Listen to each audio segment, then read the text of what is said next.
I'm aware of some impacts that have occurred. There's some damning evidence coming out through photographs. Australia Coal has admitted the mining has contributed to the problem and says it's working with landholders and the government to fix. Much of it is starting to die, and part of the creek has actually dried up.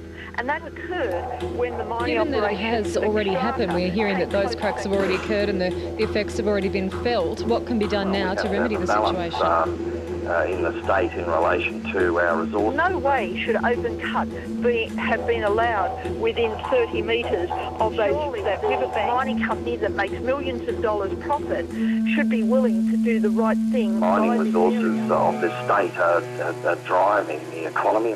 Rivers everywhere are the lifeblood of communities, and without their health, this, more than any other thing, will be the demise of rural areas. Coal mines, no coal mines. You have to have healthy rivers. The most important thing we have in Australia is water. We have so little of it. We need to raise community awareness. We need to raise Australia-wide awareness of the impacts that coal mining are having on these naturally valuable areas. All you can do is hope you can protect the rivers. You know, we're getting $60 or $70 a tonne or whatever we're getting. But in the long term, what's the legacy? No one has argued that mining should never occur, simply that we need to carefully plan what areas mining is appropriate in and what areas it isn't. Get them to not mine under the rivers or even use a different mining method. Go away from the longwall mining. Coal can be extracted where it's environmentally sustainable to do so, but those sensitive habitats and our valuable natural river systems are preserved. The government should be working with the local community, not just giving the go-ahead to the company. This is the story of communities across New South Wales who have come together to protect rivers from the detrimental effects of coal mining. Last year we formed Rivers SOS because we realised this is happening all over New South Wales, and groups are springing up everywhere who are really concerned about what the New South Wales government is allowing to happen. These communities are united by their common stories about the water in their rivers disappearing. They hope to protect the rivers from the poorly regulated mining operations. And we've just got the one aim, which is to ask the New South Wales government to mandate a safety zone of at least 1 kilometre round all our rivers. At present, 11 rivers in New South Wales are currently under threat from future mining operations. All of these mines will go so close to the rivers that cracking and pollution are inevitable.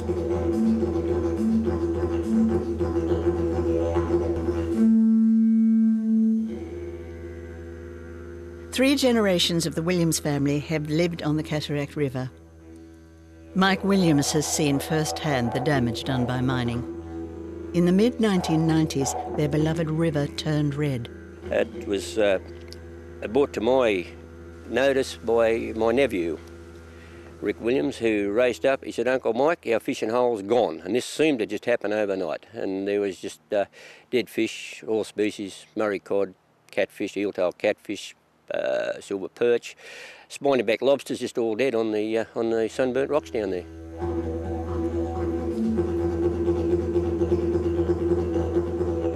So the water'd go under part of the cracked river beds, and they'd come up downstream, and it would return to the surface in different areas with irons and clays and amidst heaps of bubbling gas, which did ignite on many occasions and set the river on fire. Naturally, we got onto the mines, having other parts of my family in the mines at the time, and I said, "There's something gone wrong here." And they said, "Oh no, we had Mr. Jim Armstrong come down straight away. He was their PR man at the time, or property manager, and he said, "Oh, it's nothing to do with mining, it's got to be the drought." Well, since 1943, or call it 1950, when I'm old enough to remember then, we've had more severe droughts in this area than we've ever had before. Droughts, bushfires, we had stock die everywhere. But the river held up with groundwater. There was always a trickle of water. It just went overnight, the whole thing was dead. Things were so bad along the Cataract River that several families took BHP to court. The parties weren't looking for monetary compensation. We just wanted this thing stopped or not to happen again. The families won the case in 1998. The mining warden from the trial concluded 80% of the damage to the river was the result of longwall mining. Only 20% was due to drought. These court findings clearly demonstrated the mine was at fault. The information reaching the public and our politicians remains distorted.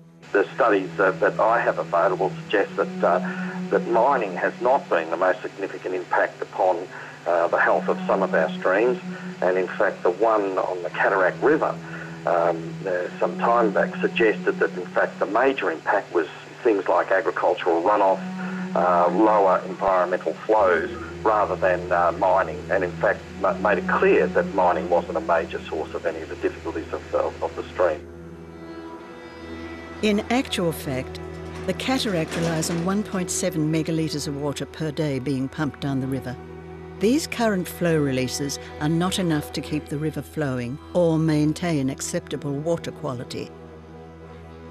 Mike is disappointed that their victorious day in court has not stopped the damage that mines are continuing to inflict on rivers in New South Wales. Well, I certainly did think it would stop them damaging other rivers, or they should take notice of their mistakes and mine in different areas, or in fragile areas. They should change their practice, perhaps, but they've since then done a carbon copy at the Georges River at Appin, which is probably 3 kilometres from here, and direct as the crow flies, as you say. I heard about the river being cracked at the cataract, but I suppose till you physically see it, it doesn't actually sink in. It's, you know, there's water in a river one day and there's no water in it the next day.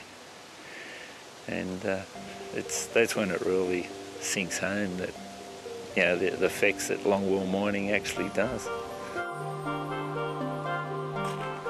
The back of Appin, there's a place called Marnie's Hole, which was like a swimming hole for all the local kids.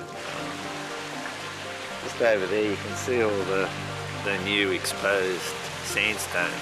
Once they mined under it, all that rock shell caved in to the actual water. They actually had a security guard down here for quite a few months to keep the kids and that away from it because it was so dangerous. The water level probably was another metre and a half higher than what it is now. A lot of the yellow-orangey colour is the oxide that's coming out of the ground from where the riverbed's been cracked. It leaches up through the cracks and gets into the river. Current mining plans along the Georges River undermine creeks and streams which flow into the nearby Nepean. BHP's next coal mine goes within 180 metres of the Nepean's riverbed. Their own consultants admit the mine's proximity to the river will fracture the riverbeds. The cataract shows us that rivers can't be repaired. You know, it's damaged forever. Nothing will ever repair that river. And to see that happening again in the Nepean is just nothing short of criminal. If you go up to the mouth of the cataract, where the cataract meets the Nepean, it just smells like a dead river. It is a dead river, the cataract. It's a milky, sort of polluted, smelly stench that comes with the water down there. The development application as it stands accepts that there will be effects on the river in terms of cracking, cliff, rock falls, gas emissions, all those things that to us are totally unacceptable. You know, it just spells more doom for the Nepean that's supposed to be the waterway of Sydney, really. You know, the whole of the Sydney Basin relies on the Nepean Hawkesbury in one way or another. It's very difficult to get people in urban areas to understand where the water comes from because it's not in their immediate area.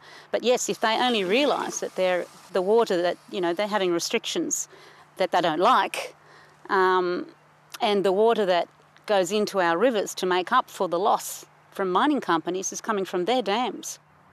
Well, we're hoping that the government and the minister, who ultimately gives the go-ahead or not for this particular project, will insist that the company change their plans and move back from the river as far as possible. The government has to get it right in this instance because it'll be too late afterwards once the damage is done.